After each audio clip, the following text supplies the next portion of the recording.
Greetings, friends, foes, agents, and hoes. It is your fairly odd, foul-mouthed farmer here. It's fucking snowing. It's April 22nd, Earth Day. It's snowing.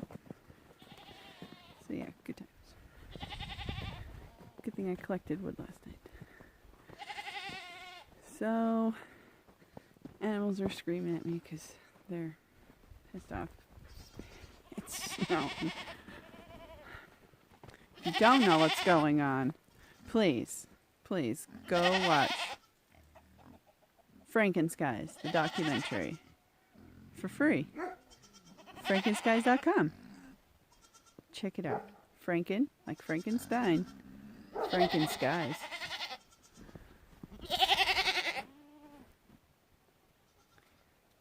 This Librier. That's my beautiful bearded. She doesn't want to talk about it. Oh, the girls, the pigs, they have no problem today. It's a little wet, isn't it, ladies? Yeah, but you don't mind, don't you? You always got to be pulling on my stuff, man. The dogs are upset.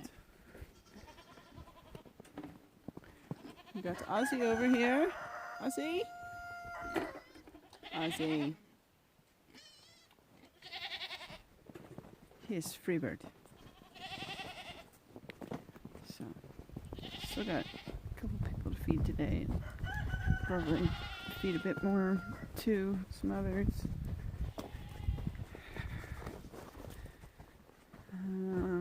Yeah, I would like to just be, like working on my garden.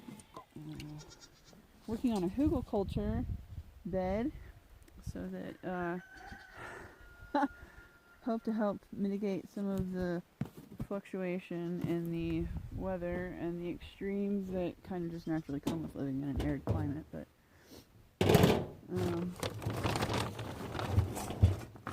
so yeah, we've got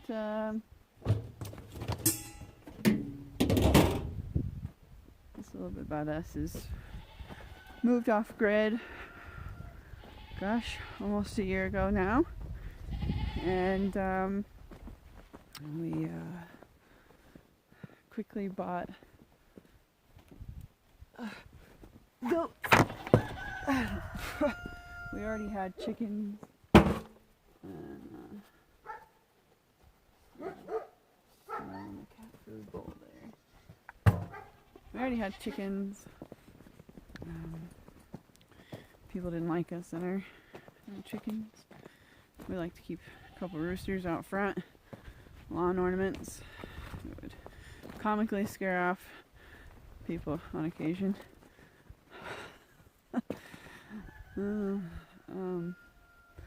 But yeah. So anyway, so almost a year now off grid, and we have chickens and quail and goats, and there's quail. I've got to resex them. Good times. I think I've got people who I don't want, and then we got shears ordered, so I'll be snipping some necks here. Yeah, we do that. We grow and raise our own food so that we can, like, eat it. What up, Al? So, I mean, that's, like the big idea, right? Is to have a little more freedom when it comes to our food.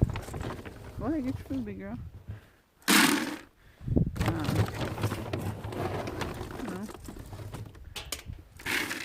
The stuff they're serving in the stores is questionable, to say the least. It's questionable. It's almost like Russian roulette. So, I mean, I guess if you know, you know, right?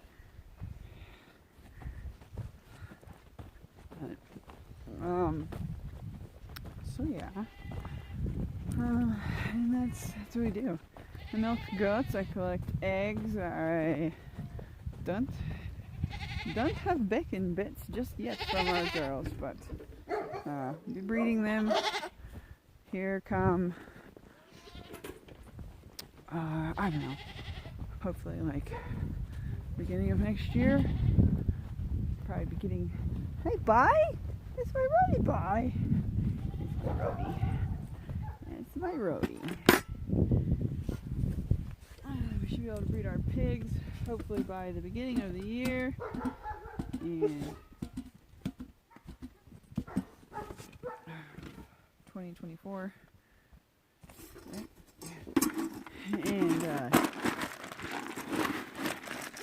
And then hopefully be able to start, having some piglets and we'll butcher those. Oh, that's my good boy. That's my roadie. That's my roadie boy. That's my roadie. Couldn't you say hi? Oh, that's my roadie. Okay, bye. Okay. Oh. Ah. What just happened there? Whoa. Alright then. We got hung up on a little nub of a root. Oh gosh. Just trying to work all this funny stuff out here it's been rather interesting. So, do a tour here of the grounds, and this is our chicken coop.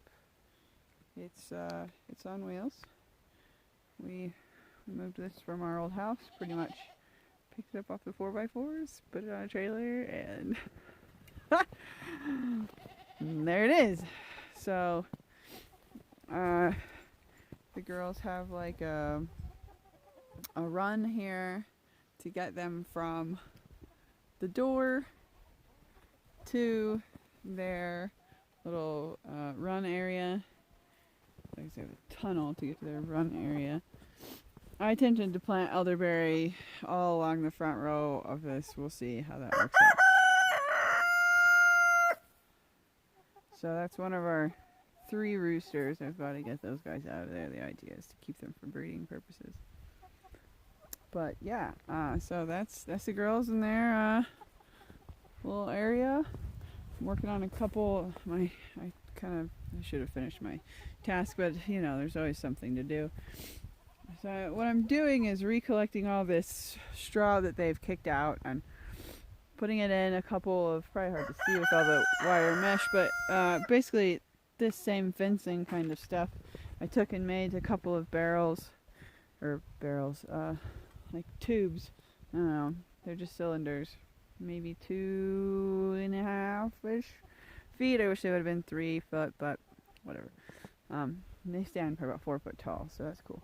But I'll basically fill those with a bunch of poop and some seed that I soaked, which is froze a couple times now, so I'll probably resoak it. Kind of layer that in there with the poo and the straw and all that.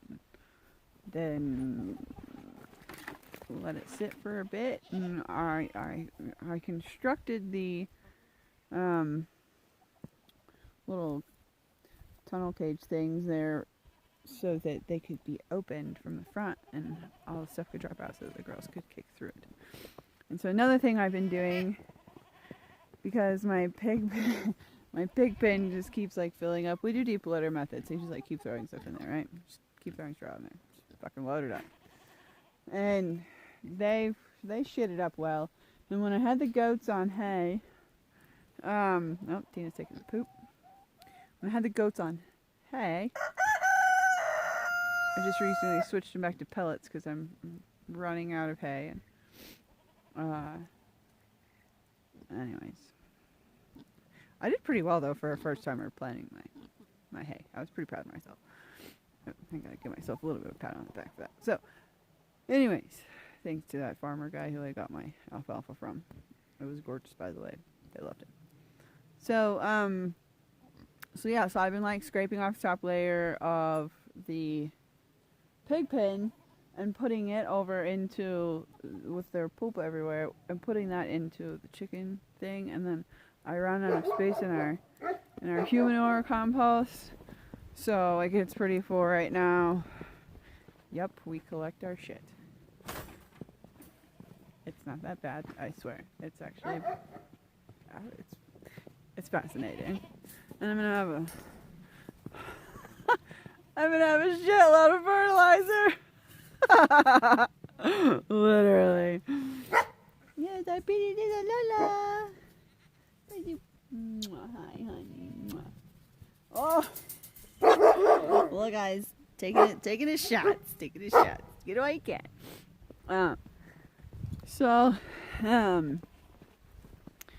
Yeah, we'll have lots of fertilizer here soon. That'll work out wonderful for our hugelkultur beds, which, if it would stop fucking snowing, I would probably do some work on. I got some bureaucrats to fuck with, though, so you better hope you're not on my list when it comes to that. Otherwise, here's your friendly, notice. I'm coming for ya. Hey, boy, you're so dirty. Stay. This is my dusty dude. He always gets so dirty. He's the dirtiest one. Huh? He's my dirty dude. Yeah, dude, a happy boy, dude.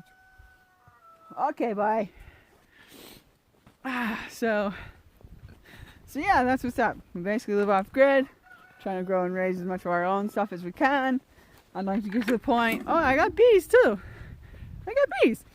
I'd like to get to the point where it's like, I go buy salt or,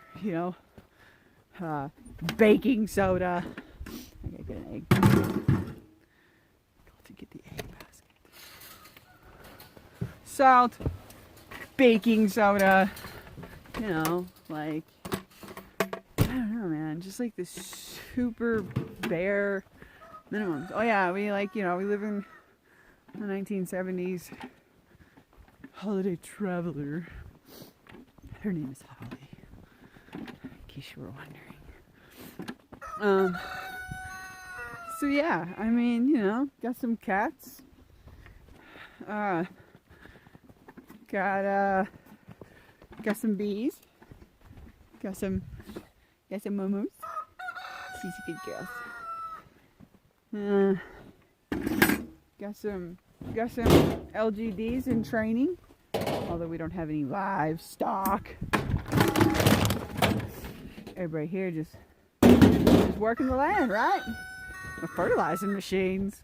I don't want to talk about goats, pigs, chickens. These are my fertilizing machines. I pay them in food. They pay me out the back end with their shit. I like it. Ladies! I mean, I know I'm collecting a little early, but geez, one? That's it? Yeah, we gotta do this whole sexing thing. These quail have been quite interesting little creatures, I have to say. After having chickens for as long as I have, off and on for, I don't know, a decade. A couple ducks dispersed in there. Getting those here soon too, so that's pretty cool. I'm excited on that.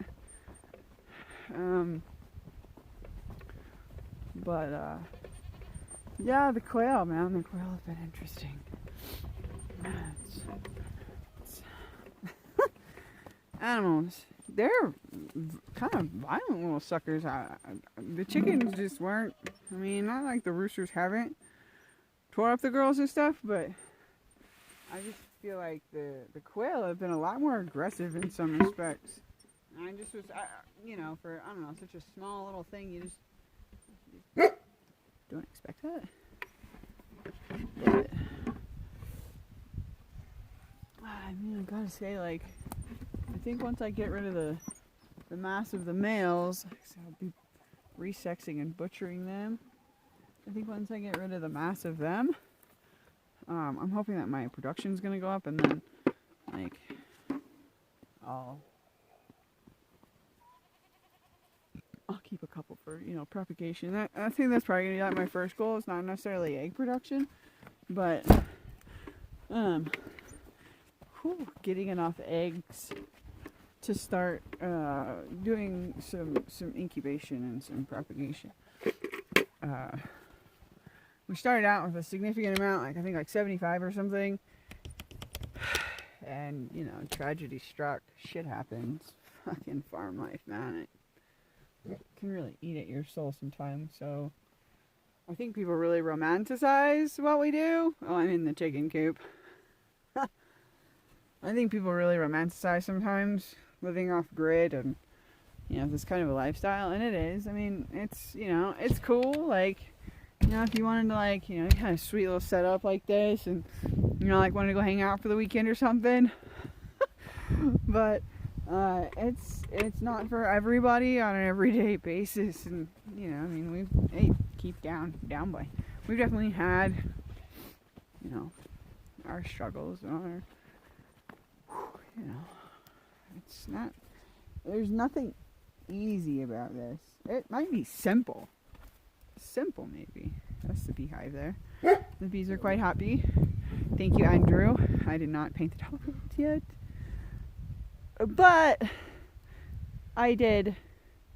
I'll probably actually end up linseed oiling it, but, or I don't know, varnishing it or something. But you know, leave it to the weather, man. Like, you just can't, like, trust it. I couldn't leave the top off, so I got this little side things on, and the bees are happy. The bees are very happy. So they have been collecting loads of pollen already. I keep trying to figure out where the heck they're getting it from. I can't find them. I can't find it. They can. They've got it. So that's so exciting to watch those guys. I could probably sit there and watch them all day. If you want to learn more about natural beekeeping, as you can probably tell, my hive is not what you see like everybody else's, of course. I'm fairly odd like that. So, Dr. Leo, I'm not even gonna try. Dr. Leo, look him up on YouTube. He has a bunch of videos with Doug from Doug and Stacy. Like, it's like an amazing playlist of natural beekeeping. Dr. Leo, man, yeah, that dude's crazy. I'd love to meet him. I actually talked to him on the phone one time when I ordered a book, and he just, I don't know, he's a cool dude. So I love the personal touch too. Like, you feel like you know someone when you watch a lot of their YouTube stuff, right? Like, I've watched a lot of his lectures on stuff, and that's really fascinating. So thank you for that, Dr. Leo. You've been very impactful when it comes to that, and thanks to Andrew for that, because I never thought that I would ever be able to do beekeeping with some of the challenges that I've had with heat and things of that nature. So, thanks, Andrew. Andrew also set me up with my first bees, so yeah, and they're doing well. But there's a lot of, you know, just really cool things that people can do to you know, like promote their own freedom and shit. So that's, I guess, kind of what I'm gonna share a bit about. Some of my trials, tribulations, and how I've fought for my freedoms. I'm still fighting for my freedoms. Like I said, if you're one of them agents, what up? You're on the list. So, wrongs will be righted. Life will go on. Someone told me today it's never too late. You never come to things too late. It's all divine timing. So thank you for that reminder.